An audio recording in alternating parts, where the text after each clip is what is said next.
الحمد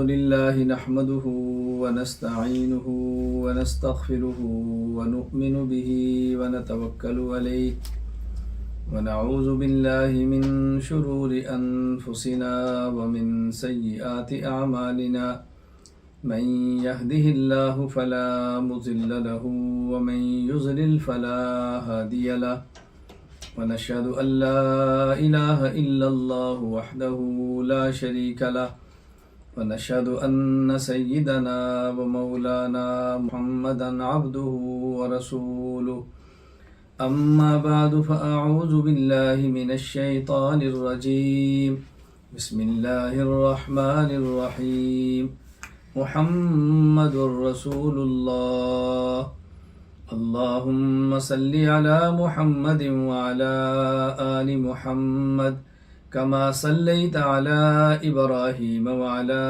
آل إبراهيم إنك حميد مجيد اللهم بارك على محمد وعلى آل محمد كما باركت على إبراهيم وعلى آل إبراهيم إنك حميد مجيد۔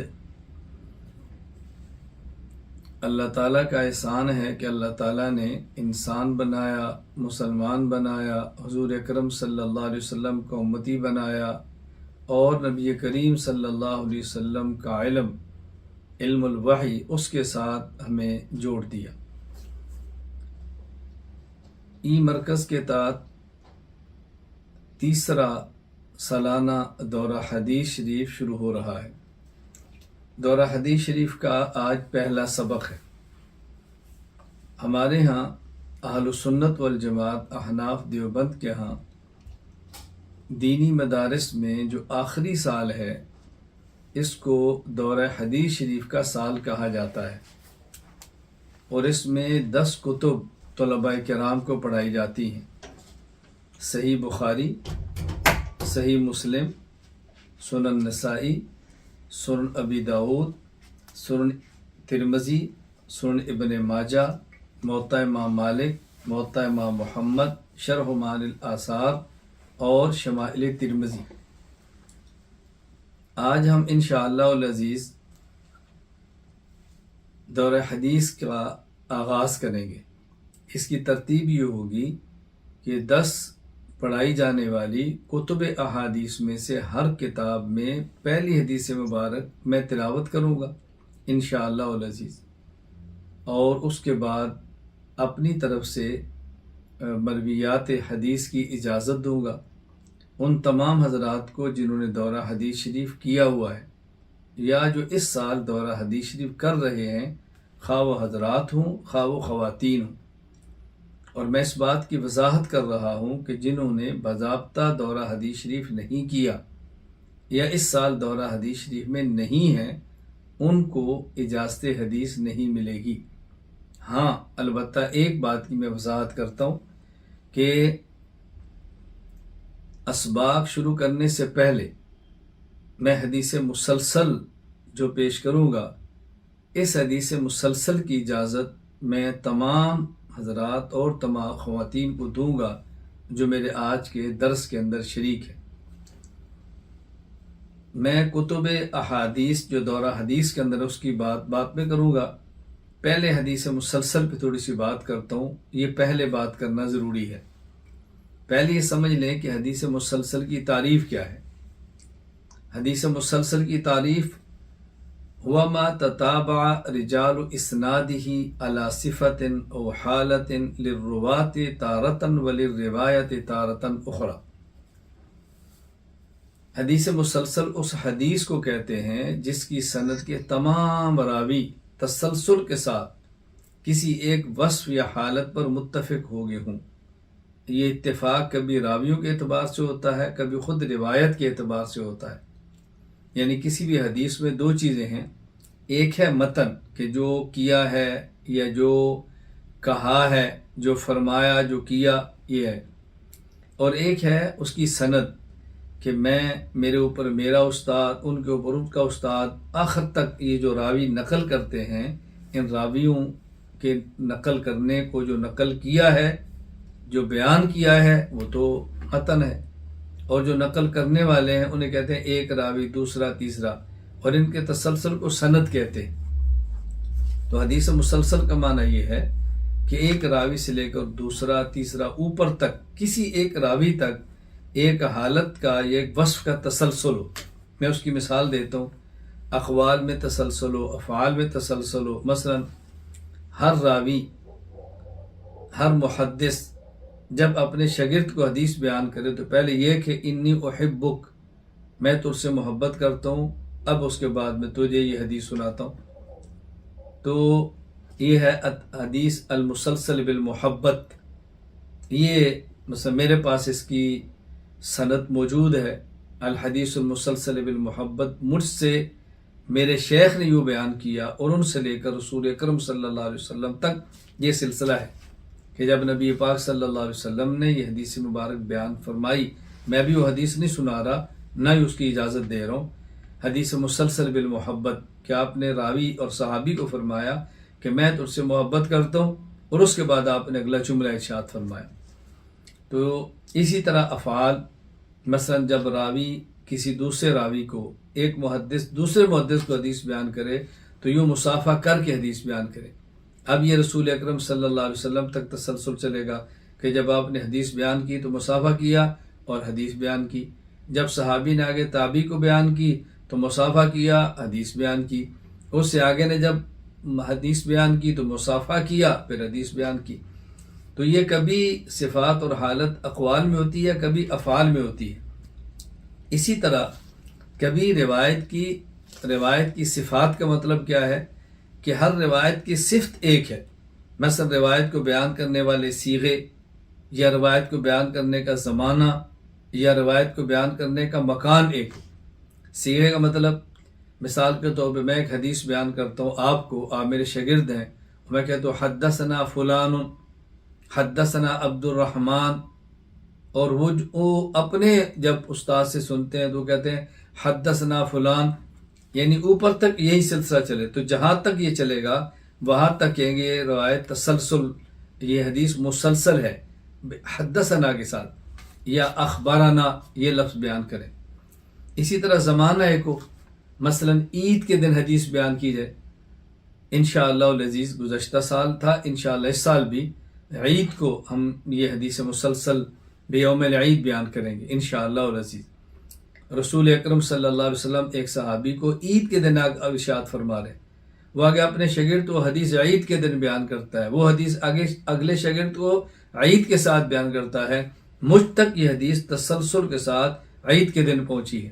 میں نے بھی اپنے استاد سے عید کے دن یہ حدیث سنی ہے، اسے کہتے ہیں الحدیث المسلسل بیوم العید۔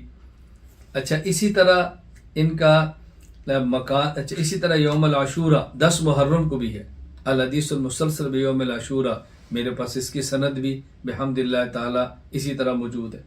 ایک ہوتا ہے مکان، مثلا ایک راوی حدیث بیان کرے، میں حدیث بیان نہیں کر رہا کیونکہ میں نے آپ کو الحدیث المسلسل بالاولیت کی اجازت دینی ہے۔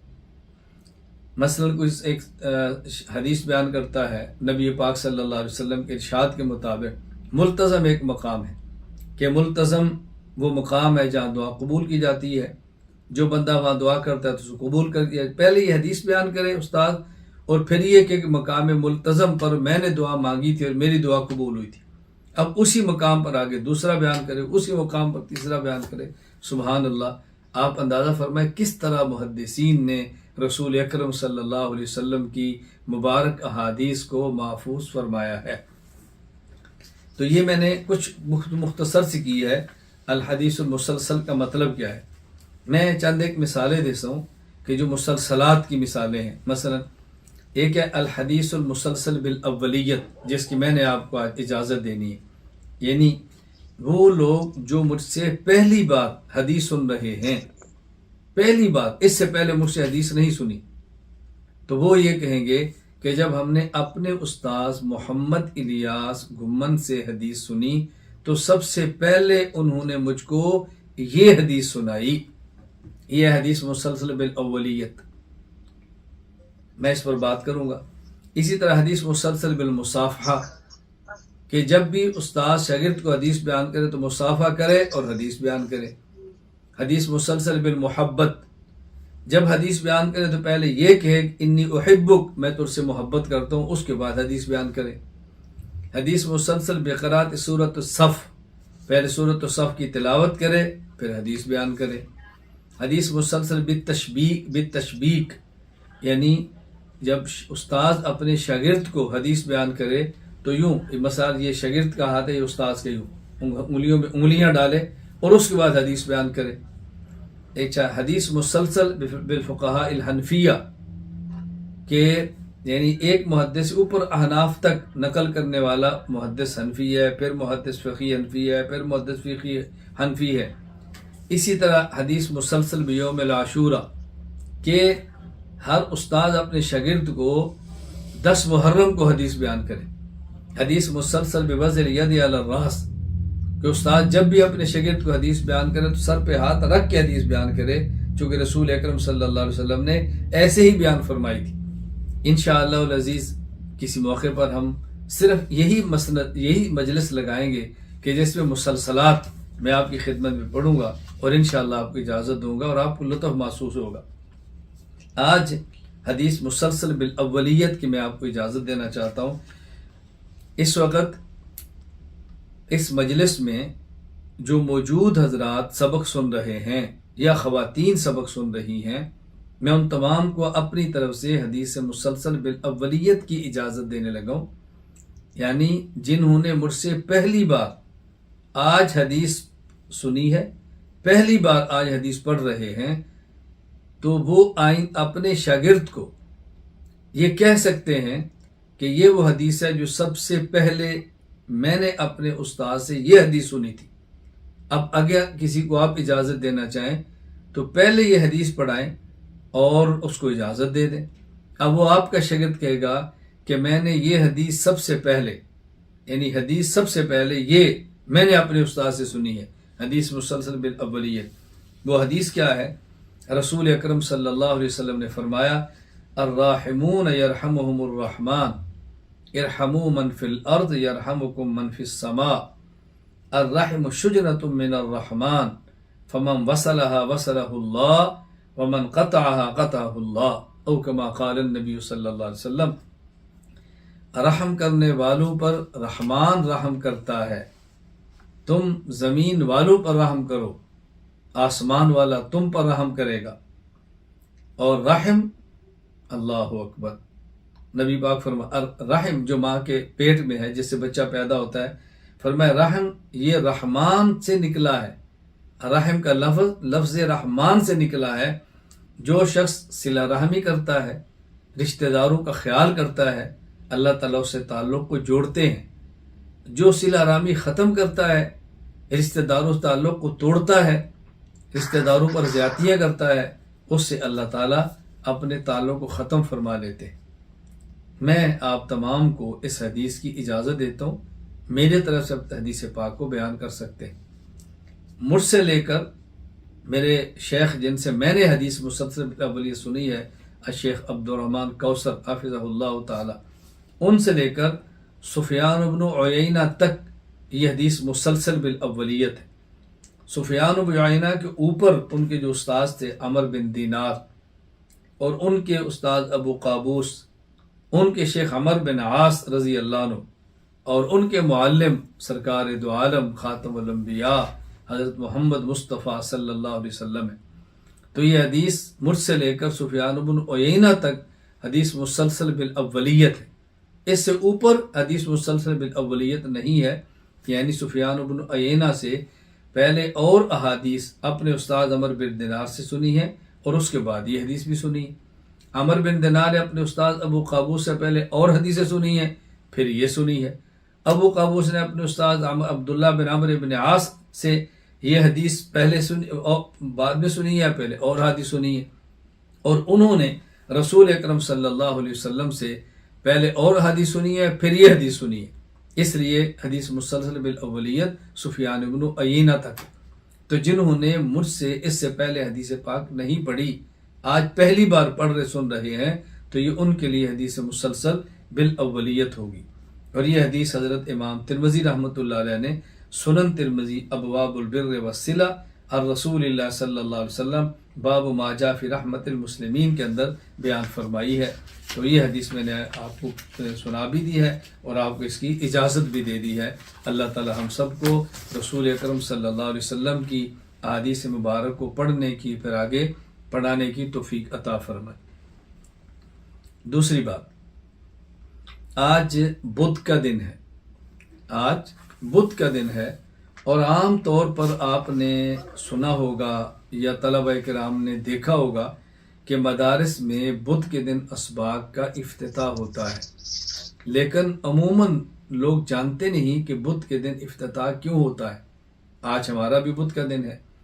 اس کی بنیاد رسول اکرم صلی اللہ علیہ وسلم کی ایک حدیث مبارک ہے، اور وہ حدیث مبارک کیا ہے کہ رسول اکرم صلی اللہ علیہ وسلم نے فرمایا خلق اللہ الارض یوم السبت، ہفتہ کے دن اللہ پاک نے زمین کو پیدا فرمایا، والجبال یوم الاحد، اور اتوار کے دن پہاڑوں کو پیدا فرمایا، والشجر یوم الاثنین، اور پیر کے دن درختوں کو پیدا فرمایا، والمکروہ یوم الثلاثاء، ناپسندیدہ چیزیں جو لوگوں کو پسند نہیں، ناپسندیدہ منگل کے دن پیدا فرمایا، والنور یوم الاربعاء، اور نور کو بدھ کے دن پیدا فرمایا، والدواب یوم الخمیس، جانوروں کو جمعرات کے دن پیدا فرمایا، وآدم یوم الجمعہ، اور آدم علیہ السلام کو جمعہ کے روز پیدا فرمایا۔ اب اس حدیث مبارک میں ہے کہ نور کو بدھ کے دن پیدا فرمایا، اور علم بھی نور ہے، العلم نور، علم نور ہے، علم نور ہے، اللہ کا کلام ہے، علم اصل علم قرآن کریم ہے، تو یہ نور ہے، علم حدیث پاک ہے، اور یہ نور ہے۔ خود آپ نے سنا ہوگا امام شافعی رحمہ اللہ کا شعر، حضرت امام شافعی رحمہ اللہ فرماتے ہیں شکوت الی وکیع سوء حفظی فاوصانی الی ترک المعاصی فإن العلم نور من الہی ونور اللہ لا یعطى لعاصی۔ فرمایا میں نے اپنے استاد وکیع سے عرض کیا کہ میرے حافظے کے لیے دعا فرمائے، حافظہ کمزور ہے، تو آپ نے فرمایا کہ گناہ چھوڑ دو، گناہ چھوڑ دو، اس لیے کہ علم اللہ کا نور ہے، اور اللہ کا نور نافرمان کو نہیں ملتا، تو علم نور ہے۔ تو چونکہ حدیث پاک میں کہ نور اللہ تعالیٰ نے جمعہ کے روز پیدا فرمایا ہے اور علم نور ہے، تو عام طور پہ علماء کرام کی خواہش ہوتی ہے کہ بدھ کے دن نور علم کا افتتاح کر دیا جائے، اس لیے عام طور پر مدارس دینیہ میں بدھ کے روز اسباق کا آغاز ہوتا ہے۔ اس کو ضروری نہیں سمجھنا چاہیے، ایسا اہتمام بھی نہ کریں کہ اس کو ضروری سمجھا جائے، اور جو بدھ کے دن سبق کا آغاز نہ کرے اس کو مجرم سمجھا جائے، پھر یہ بدعت بن جائے گا۔ ہمارے ہاں بھی مرکز اہل سنت والجماعت میں اسباق کا آغاز 16 شوال کو ہوتا ہے، خواہ وہ جمعہ ہو، خواہ اتوار ہو، خواہ بدھ ہو، کوئی دن بھی ہو، عام طور پہ ایسے ہوتا ہے۔ تو آج کا سبق چونکہ بدھ کے دن آ گیا تھا تو میں نے مناسب سمجھا کہ ساتھ آپ کو اس کی وجہ بھی بتا دوں۔ اچھا عجیب بات ہے کہ یہ جو حدیث میں نے پڑھی ہے یہ حدیث المسلسل بالتشبیک ہے۔ اب آپ چونکہ میرے پاس موجود نہیں ہے ورنہ الحدیث مسلسل بالتشبیک کی میں آپ کو اجازت دیتا، چونکہ اس کے لیے تو استاد اور شاگرد کا ایک جگہ پہ ہونا ضروری ہے نا، اس لیے کہ استاد اپنے شاگرد کی انگلیوں میں انگلیاں یوں ڈالے گا اور پھر حدیث بیان کرے گا۔ مجھے میرے شیخ عبد الرحمن الکوثر حفظہ اللہ جب یہ حدیث بیان فرمائی تو اسی طرح میری انگلی میں انگلیاں ڈال کے بیان کی، اور ان سے لے کر رسول اکرم صلی اللہ علیہ وسلم تک کیسے ہے۔ حضرت ابو ہریرہ رضی اللہ تعالیٰ عنہ خود فرماتے ہیں کہ شبک بیدی ابو القاسم صلی اللہ علیہ وسلم، کہ حضرت پاک صلی اللہ علیہ وسلم نے میرے ساتھ تشبیک فرمائی، میری انگلیوں میں انگلیاں ڈالی، اور اس کے بعد آپ نے حدیث پاک بیان فرمائی۔ اسے کہتے ہیں الحدیث المسلسل بالتشبیک۔ تو بدھ کے دن عام طور پر اسباق کا آغاز کیوں ہوتا ہے، میں نے اس کی وجہ بھی آپ کی خدمت میں عرض کر دی۔ نمبر 3، 10 احادیث کی کتابیں جو دورہ احادیث کے اندر پڑھائی جاتی ہیں، میں ہر کتاب کی پہلی حدیث پڑھ کے تو پہلی حدیث پڑھوں گا، صرف سند اور متن، نہ ترجمہ نہ تشریح، اور آخر میں اپنی مرویات کی انشاءاللہ اجازت بھی دوں گا۔ ہماری ترتیب یہ ہوگی کہ ہم نے اس کا لحاظ کیا مصنف کی ولادت اور وفات کے، جس طریق پر ولادت اور وفات ہے اسی حساب سے میں نے کتب کی ترتیب بنائی ہے۔ نمبر 1، امام ابو عبداللہ محمد بن اسماعیل بن ابراہیم بخاری رحمہ اللہ تعالیٰ کی صحیح البخاری، حضرت کی ولادت ہے 194 ہجری اور حضرت کی وفات ہے 256 ہجری۔ اللہم صلی علی محمد وعلی آل محمد کما صلیت علی ابراہیم وعلی آل ابراہیم انک حمید مجید۔ اللہم بارک علی محمد وعلی آل محمد کما بارکت علی ابراہیم وعلی آل ابراہیم انک حمید مجید۔ جہاں بھی حدیث پاک میں آخر میں صحابی کا نام آئے تو رضی اللہ عنہ کا پڑھ لیا کریں، اور رسول اکرم صلی اللہ علیہ وسلم کا نام آئے تو صلی اللہ علیہ وسلم پڑھ لیا کریں۔ باب کیف کان بدء الوحی الی رسول اللہ صلی اللہ علیہ وسلم وقول اللہ عز وجل انا اوحینا الیک کما اوحینا الی نوح والنبیین من بعدی۔ وبه قال حدثنا الحمیدی قال عبد الله بن الزبیر قال حدثنا سفیان قال حدثنا یحیی بن سعید الانصاری قال اخبرنی محمد بن ابراہیم التیمی انه سمع علقمة بن وقاص الليثي يقول سمعت عمر بن الخطاب رضی اللہ عنہ على المنبر قال سمعت رسول الله صلی اللہ علیہ وسلم يقول انما الاعمال بالنیات وانما لكل امرئ ما نوى فمن كانت هجرته الى دنيا يصيبها او الى امرأة ينكحها فهجرته الى ما هاجر اليه او كما قال النبي صلی اللہ علیہ وسلم۔ نمبر 2، امام ابو الحسن مسلم بن حجاج القشیری النشاپوری رحمہ اللہ کی کتاب صحیح مسلم، ان کی ولادت 204 ہجری، ان کی وفات 261 ہجری۔ کتاب الایمان، وبی قال حدثنی ابو خیثمۃ زہیر بن حرب قال حدثنا وکیع عن کہمس عن عبداللہ بن بریدۃ عن یحیی بن یعمر۔ یہاں آپ دیکھیں آگے سند میں لفظ ہا لکھا ہوا ہے، تو جب ایک سند اور آگے متن سے پہلے دوسری سند ہے اور درمیان میں ہا آ جائے تو اس کو 4 طرح سے پڑھا جا سکتا ہے۔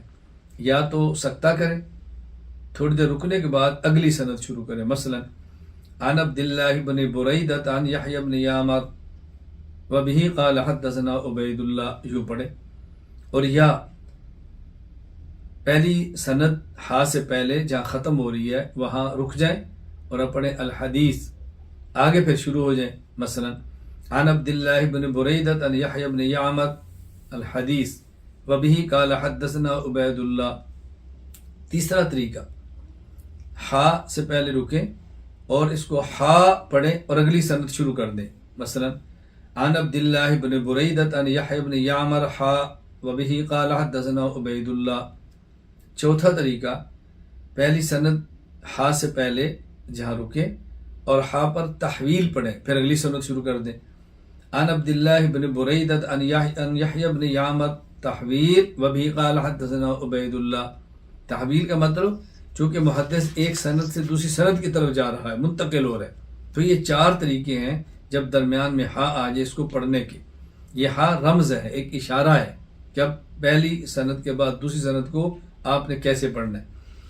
وبی قال حدثنا عبید اللہ بن معاذ العنبری هذا حدیث قال حدثنا ابی قال حدثنا کہمس عن ابن بریدۃ عن یحیی بن یعمر قال كان اول من قال في القدر بالبصرة معبد الجهني فانطلقت انا وحميد بن عبد الرحمن الحميري حاجين او قال معتمرين فقلنا لو لقينا احدا من اصحاب رسول الله صلى الله عليه وسلم فسألناه عما يقول هؤلاء في القدر فوفق لنا عبد الله بن عمر بن الخطاب داخلا المسجد فاكتنفته انا وصاحبي احدنا عن يميني والاخر عن شمالي فظننت ان صاحبي سيكل الكلام الي فقلت ابا عبد الرحمن انه قد ظهر قبلنا ناس يقرؤون القرآن ويتكفرون العلم وذكر من شانهم وانهم يزعمون ان لا قدر وان الامر انف قال فإذا لقيت أولئك فأخبرهم أني بريء منهم وأنهم براء مني والذي يحلف به عبد الله بن عمر لو أن لأحدهم مثل أحد ذهبا فأنفقه ما قبل الله منه حتى يؤمن بالقدر. ثم قال حدثني أبي عمر بن الخطاب قال بينما نحن عند رسول الله صلى الله عليه وسلم ذات يوم استلع علينا رجل شديد بياض الثياب شديد سواد الشعر لا يرى لي أثر سفر ولا يعرفه منا أحد حتى جلس إلى النبي صلى الله عليه وسلم فأسند ركبتيه إلى ركبتيه ووضع كفيه على فخذيه وقال يا محمد أخبرني عن الإسلام. فقال رسول الله صلى الله عليه وسلم الإسلام أن تشهد أن لا إله إلا الله وأن محمد رسول الله وتقيم الصلاة وتؤتي الزكاة وتصوم رمضان وتحج البيت إن استطعت إليه سبيلا. قال صدق. قال فعجبنا له يسأله ويصدق. قال فأخبرني عن الإيمان. قال أن تؤمن بالله وملائكته وكتبه ورسله واليوم الآخر وتؤمن بالقدر خيره وشره. قال صدقت. قال فأخبرني عن الإحسان. قال أن تعبد الله كأنك تراه فإن لم تكن تراه فإنه يراك. قال فأخبرني عن الساعة. قال ما المسؤول عنها بأعلم من السائل. قال فأخبرني عن أمارتها. قال أن تلد الأمة ربتها وأن ترى الحفاة العراة العالة رعاء الشاة يتطاولون في البنيان. قال ثم انطلق فلبست مليا ثم قال لي يا عمر أتدري من السائل؟ قلت الله ورسوله أعلم. قال فإنه جبرائيل. قال فإنه جبريل أتاكم يعلمكم دينكم أو كما قال رسول الله صلى الله عليه وسلم. سنن نسائی نمبر 3. امام ابو عبد الرحمن احمد بن شعیب النسائی رحمہ اللہ تعالی حضرت کی کتاب سنن نسائی، آپ کی ولادت 215 ہجری، وفات 303 ہجری. تعویل قوله عز وجل اذا قمتم الى الصلاة فاغسلوا وجوهكم وايديكم من المرافق. وبه قال اخبرنا قتيبة بن سعيد قال حدثنا سفيان عن الزهري عن ابي سلمة عن ابي هريرة رضي الله عنه ان النبي صلى الله عليه وسلم قال اذا استيقظ احدكم من نومه فلا يغمس يده في وضوئه حتى يغسلها ثلاثا فإن أحدكم لا يدري أين باتت يده أو كما قال رسول الله صلى الله عليه وسلم. نمبر 4. سنن ابی داؤد. امام ابو داؤد سلیمان بن الاشعث السجستانی رحمہ اللہ کی کتاب سنن ابی داؤد، آپ کی ولادت 202 ہجری، وفات 275 ہجری. کتاب الطہارہ، باب التخلی عند قضاء الحاجہ. وبه قال حدثنا عبد الله بن مسلمة بن قعنب القعنبي قال حدثنا عبد العزيز يعني ابن محمد عن محمد يعني ابن عمرو عن أبي سلمة عن المغيرة بن شعبة رضي الله عنه أن النبي صلى الله عليه وسلم كان إذا ذهب المذهب أبعد.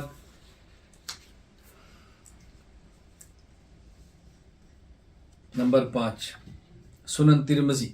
امام ابو عیسیٰ محمد بن عیسیٰ بن سورہ الترمذی رحمہ اللہ کی کتاب سنن ترمذی، ولادت 209 ہجری، وفات 279 ہجری.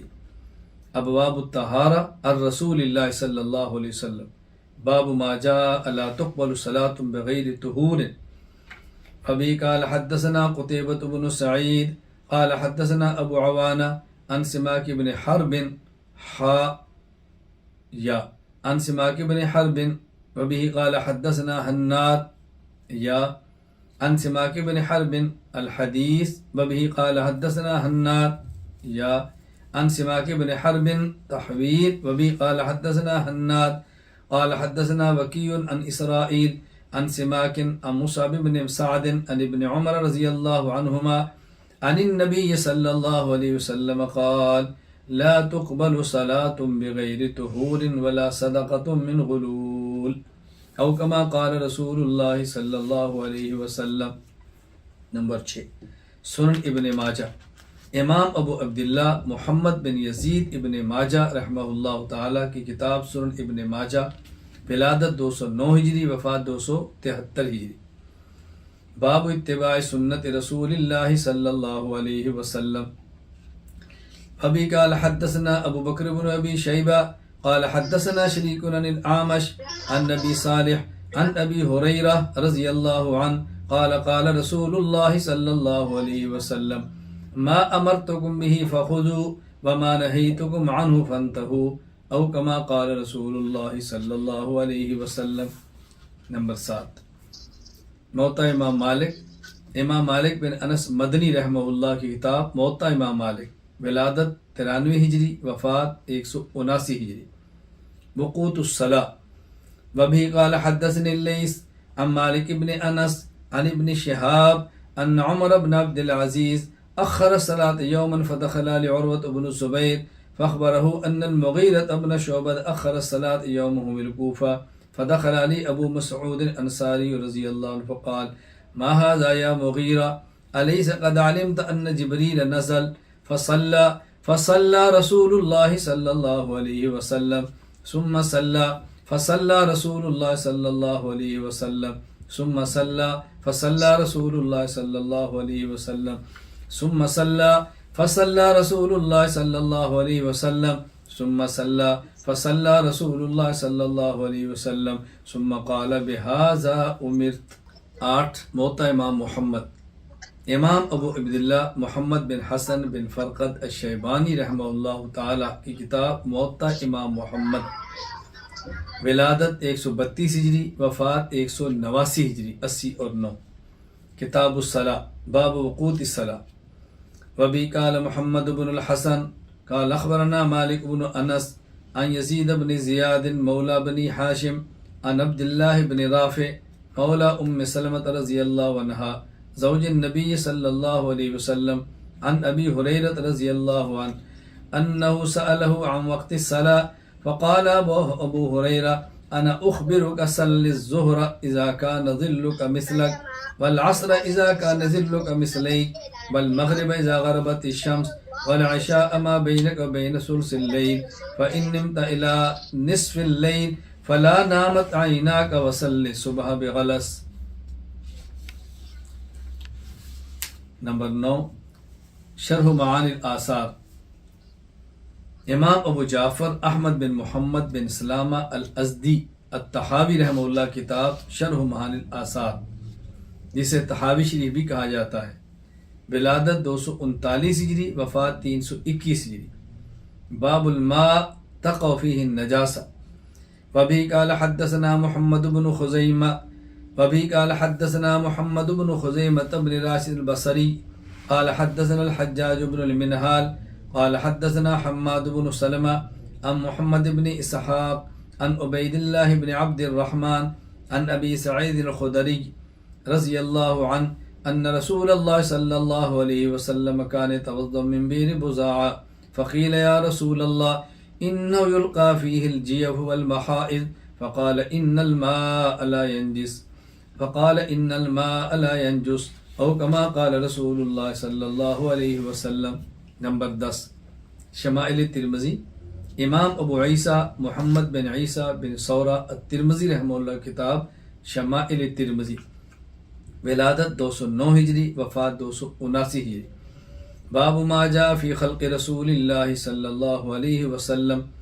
وبه قال اخبرنا ابو رجاء قتيبة بن سعيد عن مالك بن انس عن ربيعة بن ابي عبد الرحمن عن انس بن مالك انه سمعه يقول كان رسول الله صلى الله عليه وسلم ليس بالطويل البائن ولا بالقصير ولا بالابيض الامهق ولا بالآدم ولا بالجعد القطط ولا بالصبت، بعثه الله تعالى على رأس 40 سنة فأقام بمكة 10 سنين وبالمدينة 10 سنين وتوفاه الله تعالى على رأس 60 سنة وليس في رأسه ولحيته 20 شعرة بيضاء۔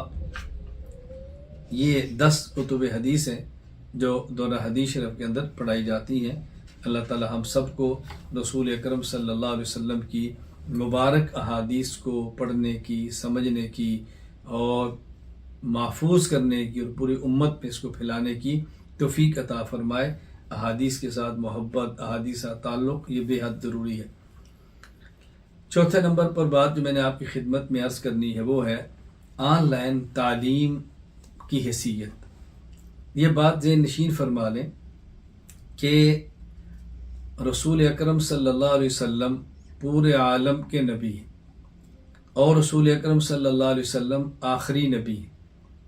آپ کے بعد کسی بھی نبی نے پیدا نہیں ہونا، کسی بھی نئے نبی نے نہیں آنا.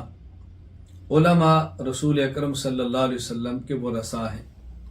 علم نبوت، عمل نبوت، فکر نبوت تمام تر انہوں نے امت کے ہر فرد تک پہنچانے کی کوشش کرنی ہے. اب پہلے علم پڑھیں گے اور پھر علم پڑھائیں گے. اب علم پڑھنے کے لیے پہلے طریقہ یہ تھا کہ لوگ استاذ کے پاس جاتے تھے، سینکڑوں کلومیٹر سفر کر کے، ہزاروں کلومیٹر سفر کر کے استاذ کے پاس جاتے تھے اور پڑھا کرتے تھے. ایک دور تھا اور آج بھی ہے، اس کو آف لائن تعلیم کہا جاتا ہے. اس کے لیے مدارس بنائے گئے ہیں، مساجد میں مکاتب بنائے گئے ہیں اور بعض اساتذہ اپنے گھروں کے اندر بیٹھ کے پڑھاتے ہیں. طلبہ ان کے پاس آتے ہیں، علم حاصل کرتے ہیں. یہ طریقہ بہت مبارک ہے، بہت آسان ہے. لیکن آج حدود بن گئی ہیں، بارڈر بن گئے ہیں. ان بارڈروں کو ختم کرنا ہمارے اختیار میں نہیں ہے. صرف اسلامی اور کفریہ ممالک کے درمیان نہیں، بلکہ خود اسلامی ممالک کے درمیان وہ لائن بن گئی ہے، وہ بارڈر بن گئے ہیں، وہ حدود بن گئی ہیں کہ اس کو کراس کرنا اب مسلمان کے بس میں بھی نہیں. کہیں کسی کا پاسپورٹ نہیں ہے، کسی کا پاسپورٹ ہے تو ویزا نہیں ملتا، کسی کو ویزا مل سکتا ہے تو اس کے بعد ٹکٹ کی سہولت نہیں ہے، نہیں جا سکتے. اب علم حاصل کرنا ہے تو اس کے لیے کیا طریقہ اختیار کیا جائے؟ علم حاصل کرنا ہے اور جس شخص کے پاس جو فن موجود ہے اور ہم حاصل کرنا چاہتے ہیں اس تک جانا ہمارے بس میں نہیں، اس کا ہمارے پاس آنا ہمارے بس میں نہیں. اور ایک ذریعہ موجود ہے، ہم اس کو استعمال کر کے اس علم حاصل کر سکتے ہیں، تو کیوں علم حاصل نہ کریں؟ میں کسی شخص کی تردید نہیں کرتا، میں اپنا ذوق، اپنی رائے پیش کر رہا ہوں، جس کی پابندی کسی شخص پر کوئی ضروری نہیں ہے. ہاں، میں چونکہ دیانت اس کو سمجھاؤں اور میں اس پر عمل نہیں کرتا تو ممکن ہے کہ روز قیامت مجھ سے اس کا حساب ہو کہ جب تو اس بات کو سمجھتا تھا، تجھ پر یہ بات کھل گئی تھی، تو نے اس ذریعے کو استعمال کر کے امت تک علم کو کیوں نہیں پہنچایا. وہ یہ کہ جب ایک چیز کا علم آپ حاصل کرنا چاہیں اور وہ علم آپ کے پاس پڑھانے والا موجود نہ ہو یا اس تک پہنچنا آپ کے لیے ممکن نہ ہو اور ایک معقول ذریعہ استعمال کر کے آپ اسے علم اور دین حاصل کر سکتے ہیں، تو پھر آپ نے کیوں نہیں کیا؟ قیامت کو مواخذہ ہوگا اس کا، یاد رکھیں. میں ہرگز نہیں کہتا موبائل خریدو، میں ہرگز نہیں کہتا وائی فائی استعمال کرو، میں ہرگز نہیں کہتا نیٹ اور ڈیٹا استعمال کرو، میں ہرگز یہ نہیں کہتا. لیکن اگر کسی شخص کے پاس موبائل بھی ہے، ڈیٹا استعمال بھی کرتا ہے، وائی فائی استعمال کرتا ہے، انٹرنیٹ کا استعمال کرتا ہے، لیکن یا غلط چیزوں کے لیے یا جائز دنیاوی چیزوں کے لیے، تو وہ علم اور دین حاصل کرنے کے لیے ان ذرائع کا استعمال کیوں نہیں کرتا؟ یہ بات مجھے سمجھائیں، کیوں استعمال نہیں کرتا؟ استعمال کرنا چاہیے. ہاں، آپ کو ویڈیو سے اختلاف ہے، آڈیو سیکھیں. آج بھی دیکھیں ہمارا سبق ہو رہا ہے، آج بھی ہمارے سبق میں بہت بڑی تعداد خواتین کی ایسی موجود ہے کہ ویڈیو نہیں ہے بلکہ آڈیو سبق سن رہی ہے، احادیث پڑھ رہی ہیں. کس قدر مبارکباد کے مستحق ہیں یہ میری بیٹیاں جو ہزاروں کلومیٹر مجھ سے دور بیٹھ کے علم حاصل کر رہی ہیں. آپ سوچ سکتے ہیں کہ ان کے لیے میرے دل سے کتنی دعائیں نکلتی ہوں گی. میرا ان سے کوئی خون کا رشتہ نہیں ہے، خاندان کا رشتہ نہیں ہے، علاقے کا تعلق نہیں ہے، رنگت کا تعلق نہیں ہے. اور ان میں سے اکثر کیا، میں اگر تمام کو تو غلط نہیں ہوگا سوائے دو چند کے، میں ان کے نام سے واقف نہیں ہوں، میں ان کے والد یا شوہر سے واقف نہیں ہوں، میں ان کے علاقے سے واقف نہیں ہوں، اور اتنے دور دراز بیٹھ کے علم حاصل کر رہی ہے. اللہ اکبر. اللہ تو ان کے دامن کو خوشیوں سے بھر دے. اے اللہ تو ان کی نسلوں کو اپنے مبارک دین کی خدمت کے لیے قبول فرما لے۔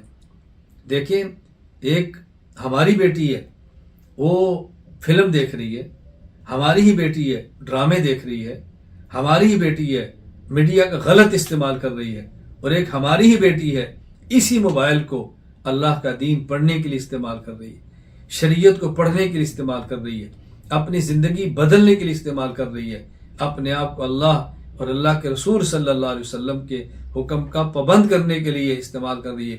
کس قدر یہ مبارک بات کی مستحق۔ بند کمرے میں بیٹھی ہے، خلوت میں بیٹھی ہے، نہ سر پہ باپ ہے نگرانی کرنے والا، نہ شوہر ہے نگرانی کرنے والا، نہ بھائی ہے نگرانی کرنے والا، بند کمرے میں سارے گناہ کے ذرائع ہونے کے باوجود ان ذرائع گناہ پر لعنت بھیج کے اللہ کے دین کو پڑھ رہی ہے، تو اس کو مبارک دینی چاہیے، یہ اس کی حوصلہ افزائی کرنی چاہیے، یہ اس کی حوصلہ شکنی کرنی چاہیے۔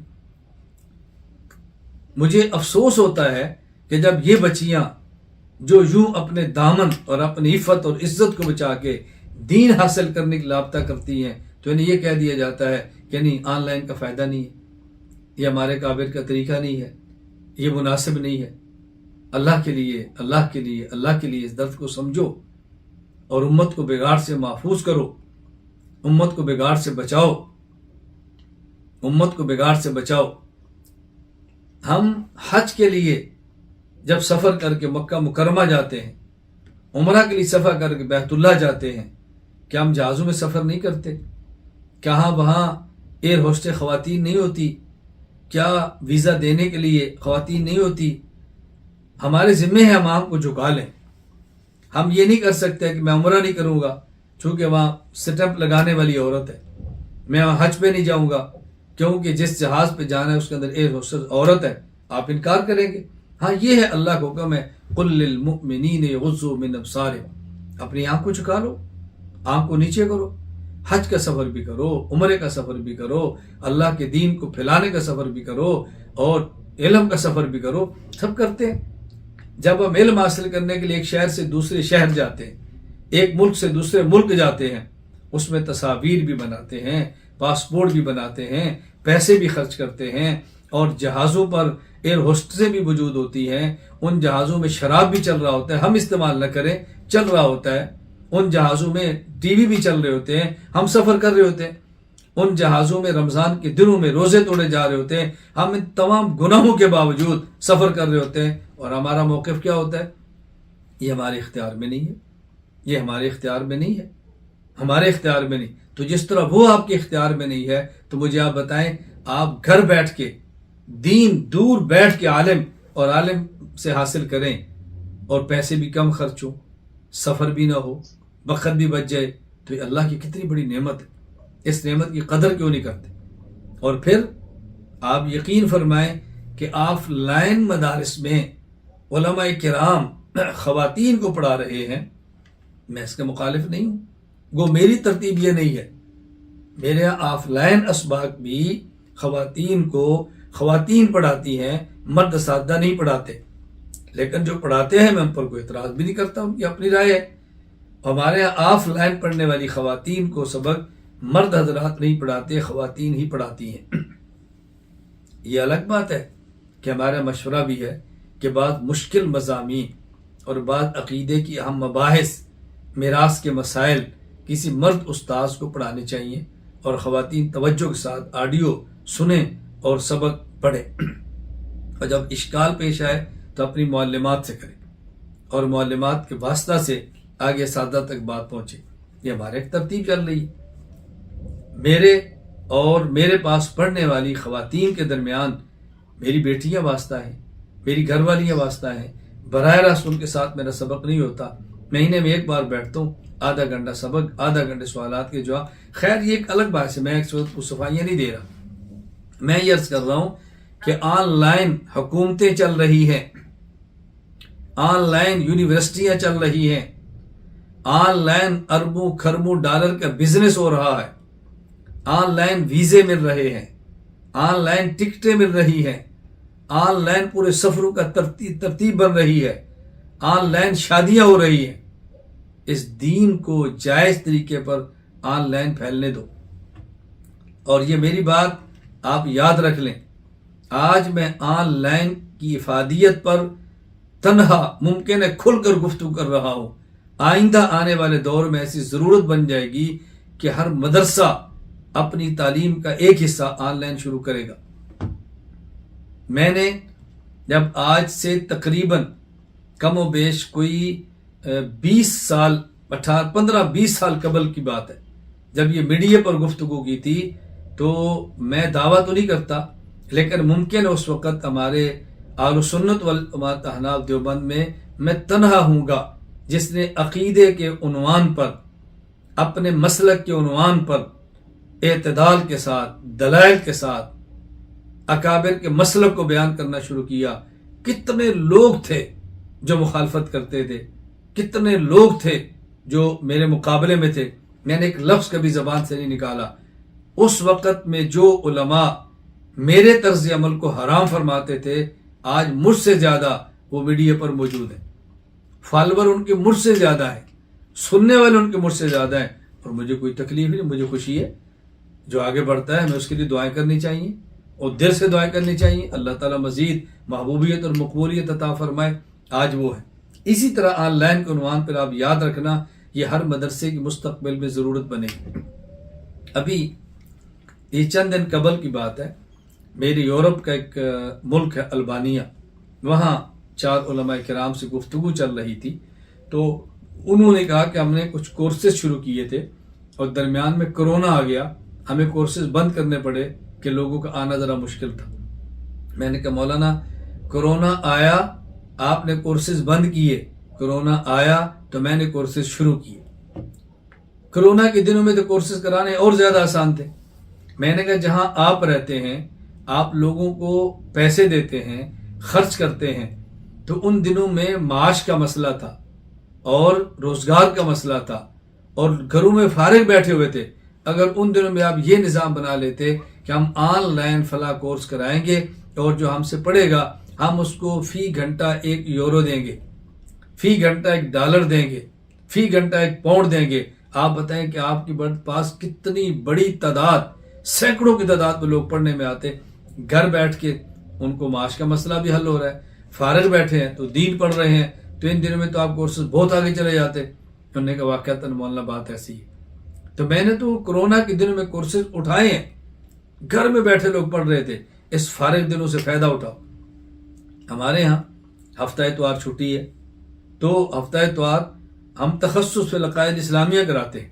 بھائی چھٹی ہے تو رات کو 2 گھنٹے ہمیں دے دو.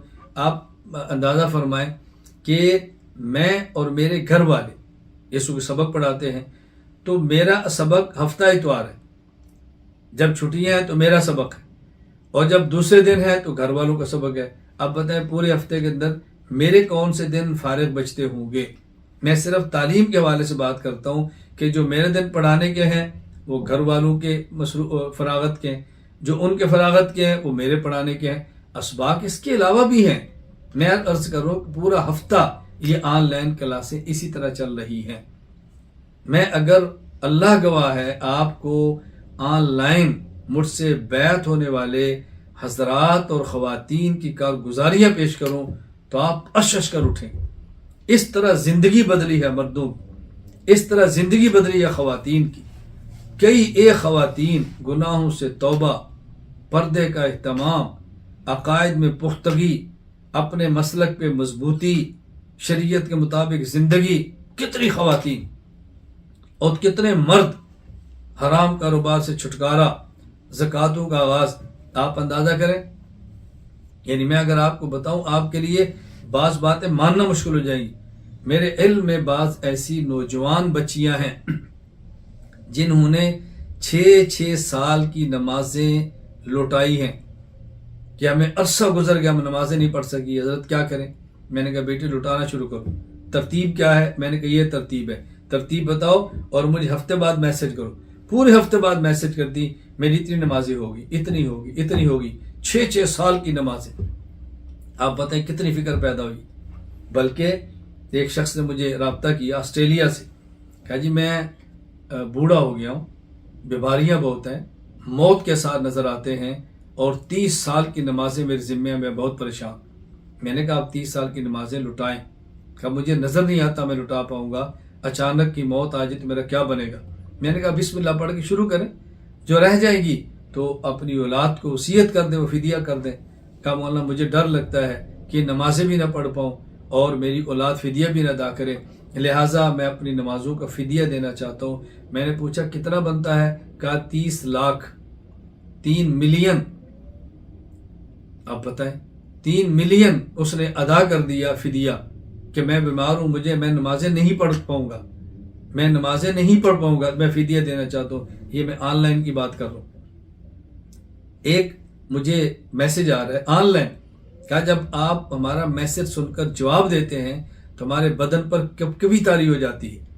اس ایک میسج کو دیکھ کر اس دن میں 1 گھنٹے میں 5 پارے تلاوت کر لیتا ہوں. میری آنکھوں سے آنسو نہیں رکتے. یہ میں آن لائن کی باتیں کر رہا ہوں. میں گزارش کرتا ہوں یہ تب ہوگا کہ جب ہم اس کو افادیت کی نگاہ سے دیکھیں. جن کو فائدہ نہیں ہے اس کو آف لائن بھی نہیں ہے. جو بدنیت اور چور ہے وہ استاد کی دستگاہ میں بیٹھ کر بھی چوری اور خیانت کرے گا. کیا آپ ان واقعات کا انکار کر دیں گے کہ طالب علم درسگاہ میں بیٹھا ہوا ہے، موبائل اس کی جیب میں ہے، اوپر اس نے رومال رکھا ہوا ہے اور درسگاہ میں بیٹھ کر بھی کرکٹ کا میچ سن رہا ہے، استاد سے چوریاں کر رہے ہیں. آپ بتائیں. اور یہ میچ چھوڑ کے سبق پڑھ رہا ہے، ڈرامے چھوڑ کے سبق پڑھ رہا ہے. میں مرد اور خواتین دونوں کی بات کرتا ہوں. تو آن لائن افادیت کو سمجھیں.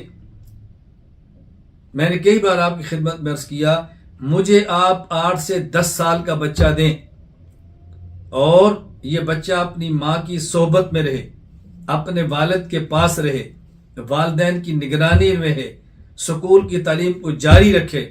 مجھے 8 سال یہ دے دیں، اپنے ماں باپ کے پاس رہتے ہوئے 8 سال میری تربیت میں آ جائے. میں آپ کے بچے کو کالج پڑھتے ہوئے، سکول پڑھتے ہوئے، ماں باپ کے پاس رہتے ہوئے 8 سال کے بعد عالم اور مفتی بنا کر آپ کو دے دوں گا انشاءاللہ العزیز. اور پھر آپ ذرا حساب کرنا کہ آپ کے بیٹے نے 8 سال میں جو سکول پڑھا ہے اس میں کتنے گھنٹے دیے ہیں، سکول جانے کا کتنا وقت دیا ہے، کتابوں کا کتنا بوجھ اٹھایا ہے، کتنے لاکھوں روپے آپ نے پیسہ خرچ کیا ہے، کتنے آپ نے ٹیوٹر اس کے لیے رکھے ہیں. اور میں نے جو 8 سال میں آپ کو بچہ آپ کے پاس بٹھا کر مفتی بنا کر دے دیا ہے، اس پر آپ کا خرچ کتنا ہے اور وقت کتنا لگا ہے. اس سے زیادہ سہولت میں آپ کو کیا دے سکتا ہوں. آپ آزمائش کریں، آپ تجربہ کر کے دیکھیں. میں ان حضرات اور خواتین کو جانتا ہوں، ان والدین کو کہ جن کی آبائی اور مادری زبان پنجابی یا اردو ہے اور گھر میں انہیں انگلش بولی جاتی ہے، ملک سے باہر رہ رہے ہیں. ان کے بچوں نے پڑھنا شروع کیا ہے تو آج بحمداللہ ان کے بچے قاعدہ بھی پڑھ گئے، آج ان کے بچے تعلیم القرآن کورس بھی کر رہے ہیں، آج ان کے بچے مزید دین پڑھ رہے ہیں. کتنی تبدیلی آ رہی. میں گزارش کر رہا ہوں کہ آن لائن کی افادیت کو سمجھیں، آن لائن بیعت ہونا، آن لائن ذکر سیکھنا، آن لائن مسائل کو سیکھنا، آن لائن دین کو پڑھنا. اگر آپ خلوص کے ساتھ شریک ہو جائیں گے، آپ کی کایا پلٹ کے نہ رکھ دے تو میں مجرم. لیکن کس طرح؟ جس طرح بھی آپ میرے سبق پہ بیٹھے ہیں، آپ آن لائن سبق میں ہیں، مرد ہے یا عورت، وہ یوں بیٹھے کہ جس طرح میں اپنے استاد یا اپنی استانی کے پاس بیٹھی ہوں. وضو کر کے بیٹھے، پردے کا اہتمام کر کے بیٹھے. جو عورتیں ہیں، مرد وضو کر کے بیٹھے، کپڑے اچھے پہن کے بیٹھے، خوشبو لگا کے بیٹھے، 2 زانو بیٹھے، صلاۃ الحاجہ پڑھ کے بیٹھے اور یوں سمجھے میں استاد کی مجلس میں بیٹھا ہوں. اور از دل خیزت بد دل ریزت، دل سے نکلنے والی بات دل پہ اثر کرتی ہے. اگر یہ دلوں میں نہ اتر جائے، دماغ میں نہ اترے، آپ کی کیفیات تبدیل نہ ہو تو آپ مجھے میسج کریں کہ استاد جی کچھ فرق نہیں پڑا. لیکن بات تو مانیں، نصیحت پر تو عمل کریں. کتنے لوگ ایسے ہیں ہمارے آن لائن اس تعلیم اور بیعت کی برکت سے بحمد اللہ تعالی نمازوں پر آئے، روزے پر آئے، گناہ چھوٹے.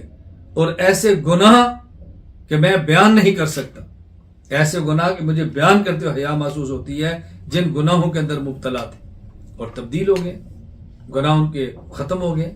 توبہ کر لی ہے۔ اس آن لائن تعلیم کی وجہ سے کتنے وہ لوگ ہیں جن نے کہا استاد جی آپ کی برکت ہے کہ ہم نے پہلی بار رمضان میں 6 پارے پڑھے ہر روز۔ کتنے ہیں کہ جی آپ کی برکت سے ہم نے پوری رات میں الحمد سے لے کر والناس تک قرآن ختم کیا۔ آن لائن استاد جی آپ کی وجہ سے ہم نے زندگی میں پہلی بار صلاۃ و تسبیح پڑھی ہے۔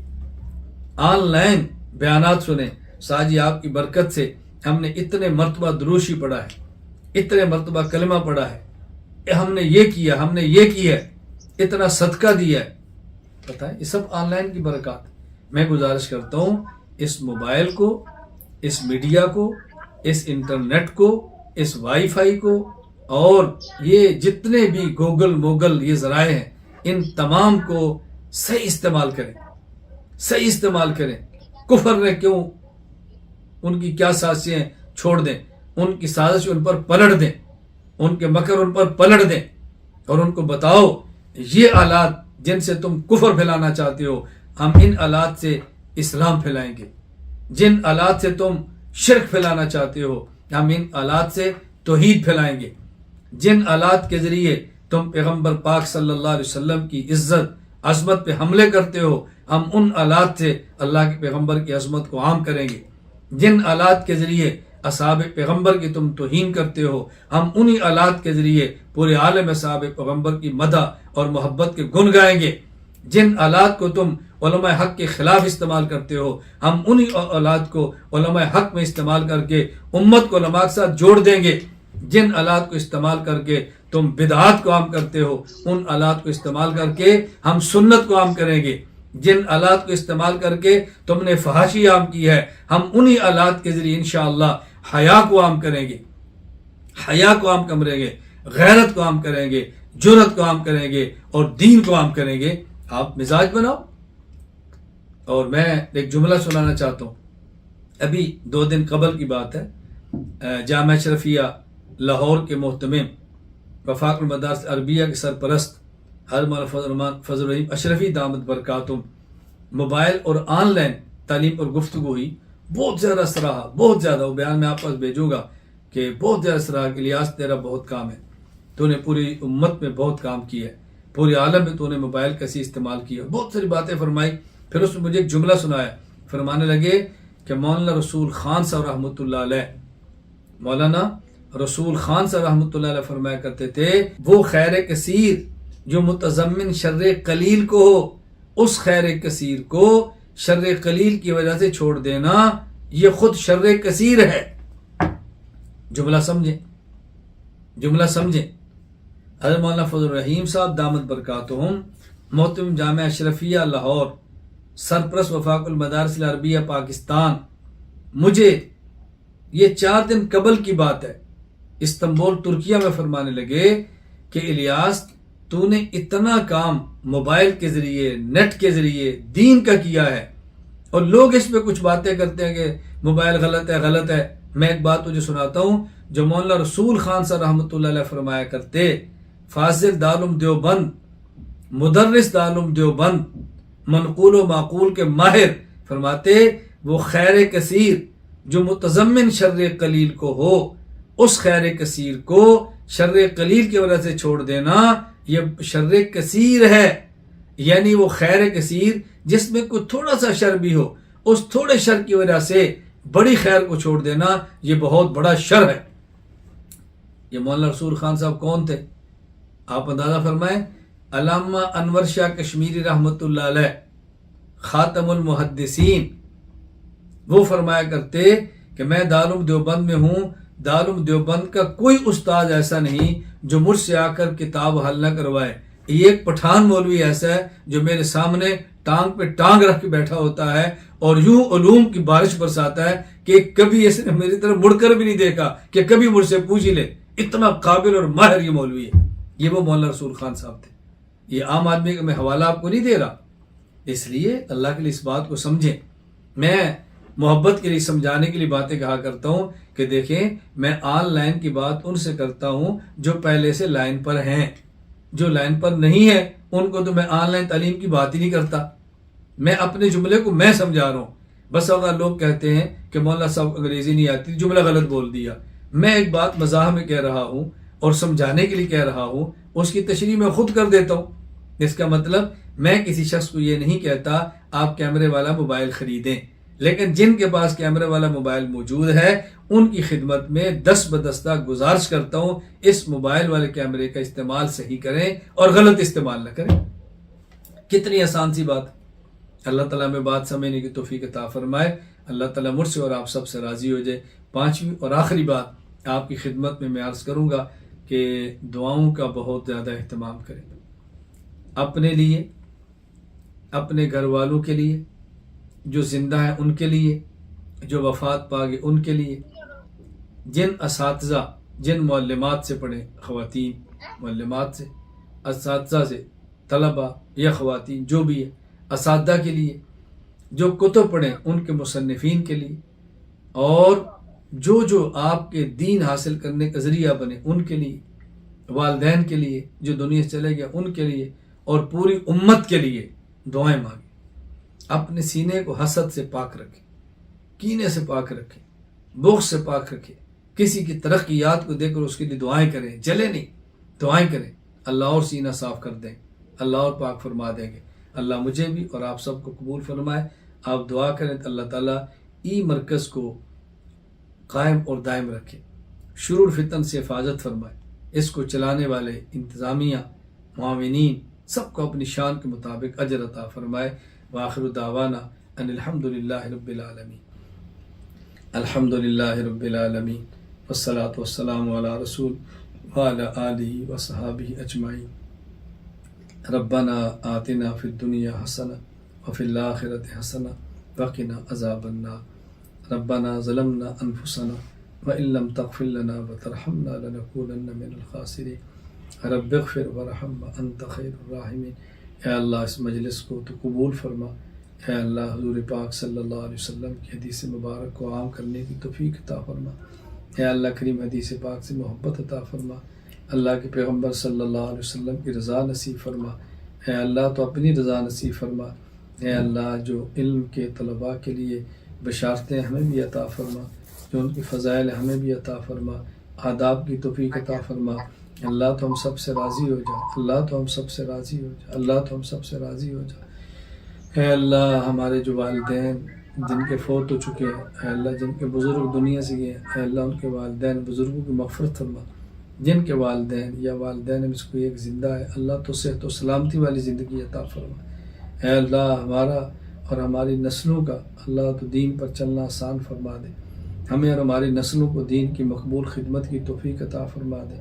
بیماروں کو صحت عطا فرما دے، مشکلات کو ختم فرما دے.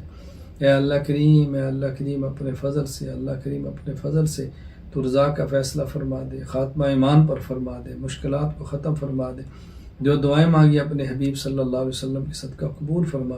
وصلی اللہ تعالی علی رسولہ خیر خلقہ محمد وعلی آلہ وصحبہ اجمعین. آمین برحمتک یا ارحم الراحمین. السلام علیکم ورحمۃ اللہ وبرکاتہ.